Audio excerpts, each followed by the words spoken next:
Welcome to food ഇൻഷി. ഞാനിവിടെ കുറച്ച് കൂന്തൽ എടുത്ത് വെച്ചിട്ടുണ്ട്, നിറക്കാൻ വേണ്ടിയിട്ടാണ് കേട്ടോ. ഞാനിതിൽ മുന്നേ ഒരു കൂന്തൽ നിറച്ചിട്ടിട്ടുണ്ട്. അത് ഏകദേശം ഒരു വർഷമൊക്കെ കഴിഞ്ഞിട്ടുണ്ടാവും. അതെങ്ങനെയാ വെച്ചാൽ ഞാൻ തക്കാളിൻ്റെ റൈസ് ഉണ്ടാക്കിയിട്ട് അത് വെച്ചിട്ട് നിറച്ചതാണ്. ഇത് ഞാനിതിൽ തേങ്ങ, അതുപോലെ സവാള ചെറുതാക്കി അരിഞ്ഞിട്ട് കുറച്ച് പച്ചമുളകും ചെറുതാക്കി അരിഞ്ഞെടുത്തിട്ടുണ്ട്. ഇത് വെച്ചിട്ട് നമുക്കൊരു ചമ്മന്തി പോലെ അരച്ചിട്ട് ഇതിലേക്ക് നിറച്ച് കൊടുക്കുക. അതും നല്ല ടേസ്റ്റ് ഉണ്ടാവും കേട്ടോ. പിന്നെ കുറച്ച് കൂന്തൽ ഇങ്ങനെ ചെറുതാക്കി അരിഞ്ഞ് വെച്ചിട്ടുണ്ട്, അതും പൊരിച്ചിട്ട് ഇതിൻ്റെ കൂടെ ഇട്ടിട്ട് ഇതിൽ നിറച്ച് കൊടുത്താൽ മതി. നമുക്കൊന്ന് നോക്കാം. പിന്നെ ആദ്യം നമുക്ക് ഇതൊന്ന് ചമ്മന്തിയാക്കി അരച്ചെടുക്കാം. ഇതിലേക്ക് ഒരു ചെറിയ ഉള്ളി ഒരു 3-4 ചേർത്ത് കൊടുത്താൽ മതി. നമുക്ക് തേങ്ങ ഇതിൽ ചെറിയ ഉള്ളി ചേർത്തിട്ടുണ്ട്. ഒരു നുള്ളിൽ പെരുംജീരകം ചേർത്ത് കൊടുക്കാം. കുറച്ചേ ചേർക്കാറുള്ളൂ, 1 ടീസ്പൂൺ ചേർത്താൽ മതി. അതുപോലെ തന്നെ മഞ്ഞൾ ഇത്രയും ചേർത്തിട്ട് അരച്ചെടുക്കാം. കുറച്ച് വെള്ളം ഒഴിച്ചെടുക്കാം, ഒന്ന് അരിഞ്ഞിട്ടണ്ടേ. അടുപ്പത്ത് വെച്ചിട്ട് അതിൽ ഓയിൽ വെച്ചിട്ട് കുറച്ച് കറിവേപ്പില ഇട്ട് വെച്ചിട്ടുണ്ട്. അതിലേക്ക് നമുക്ക് ഈ അരിഞ്ഞ് വെച്ച സവാളയും പച്ചമുളകും ഇട്ടിട്ട്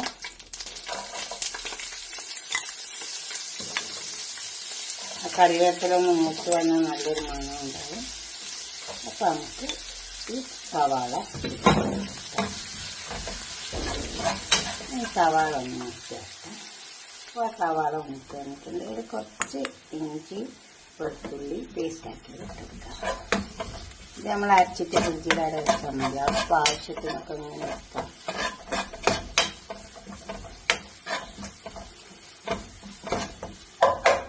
നല്ല ചൂടുള്ളതുകൊണ്ട് അതിൻ്റെ പച്ച ചുവക്കെ മാറി കിട്ടും. ഈ തക്കാളി ഇട്ട് കൊടുക്കാം. തക്കാളി ഒരു തക്കാളി നിർബന്ധമില്ല, വേണമെങ്കിൽ ഇട്ട് കൊടുത്താൽ മതി, ടേസ്റ്റ് ഉണ്ടാവും തക്കാളി ആയതുകൊണ്ട്. പിന്നെ കുറച്ച് ചെറുനാരങ്ങ നീര് ഒഴിച്ചു കൊടുക്കാം. എന്നിട്ട് അതൊന്ന് അതിൽ കിടന്ന് ഒന്ന് വേവട്ടെ. ഈ തക്കാളി ഇതൊക്കെ വന്നിരിക്കുന്നുണ്ട്. നമുക്ക് കൂന്തൽ ഇതിലേക്ക് ഇട്ട് കൊടുക്കാം.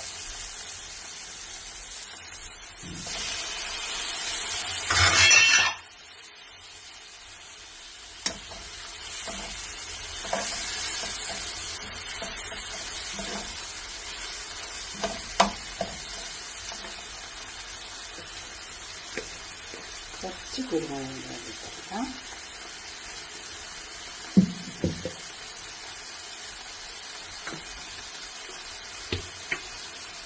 തന്നെ മഞ്ഞളുടെ പൊടി കുറച്ച് കൂന്തലിന് വേണ്ടിയിട്ട്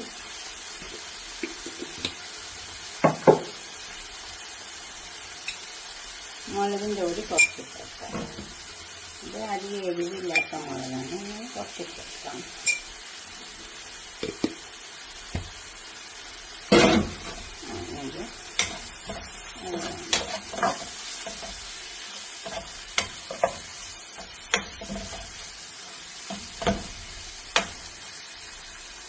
കൂന്തളൊന്നും തേങ്ങ നമ്മൾ പൊടിച്ച് വെച്ചിരിക്കുക അതിലിട്ടാം.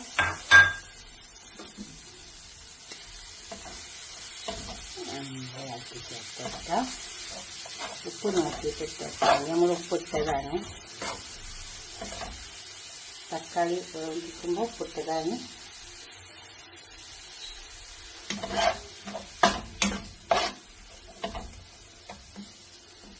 ചിരപ്പിൻ്റെ ആവശ്യമുണ്ട് ഈ തേങ്ങയ്ക്ക് വേണ്ടിയിട്ട്.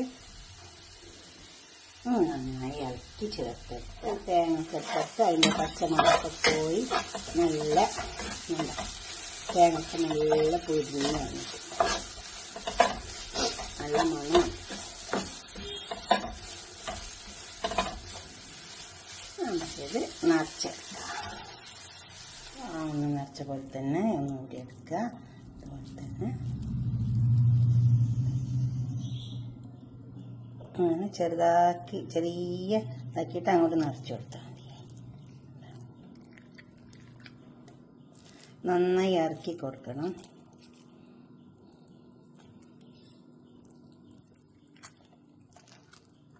അതുപോലെ ലോൺ ഇറക്കി കൊടുക്കുക.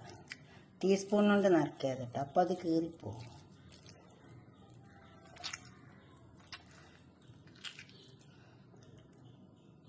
അങ്ങനെ ആദ്യം നിറച്ച് വരുത്തന്നെ. ഫസ്റ്റ് നിറച്ച് തന്നെ ഇത് നന്നായി ഇതിൻ്റെ ഉള്ളിലേക്ക് ഇറക്കി കൊടുക്കണം.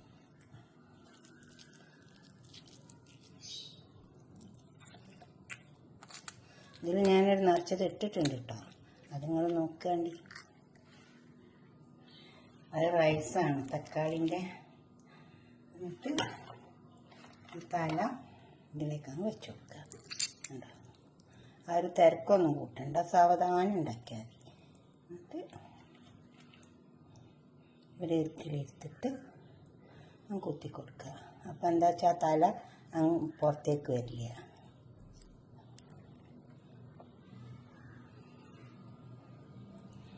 ഇതിനെ നമുക്ക് പൊരിച്ചെടുക്കാം.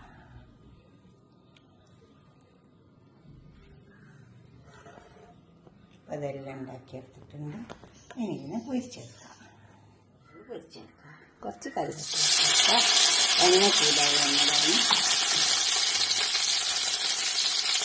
ഇത് കുറച്ച് മുളക്, മഞ്ഞൾ, പെരുംജീരകം ഒക്കെപ്പാടെ കൂട്ടി ചേർത്തതാണ്. വെളുത്തുള്ളി, ഇഞ്ചി ഒക്കെ അരച്ചെടുത്തതാണ്.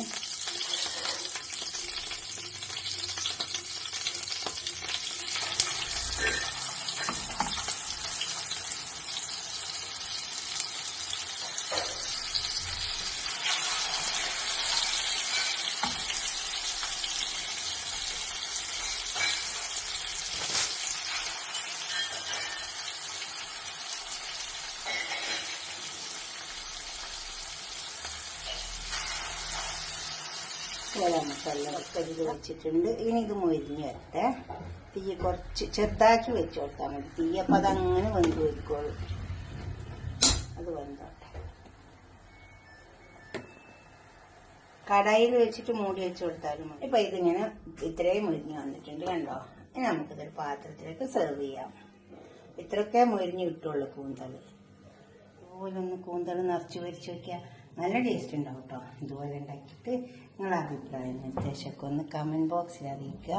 അപ്പോൾ തന്നെ ലൈക്ക് ചെയ്യുക, ഷെയർ ചെയ്യുക, സബ്സ്ക്രൈബ് ചെയ്യാത്തവരൊക്കെ ചെയ്യുക.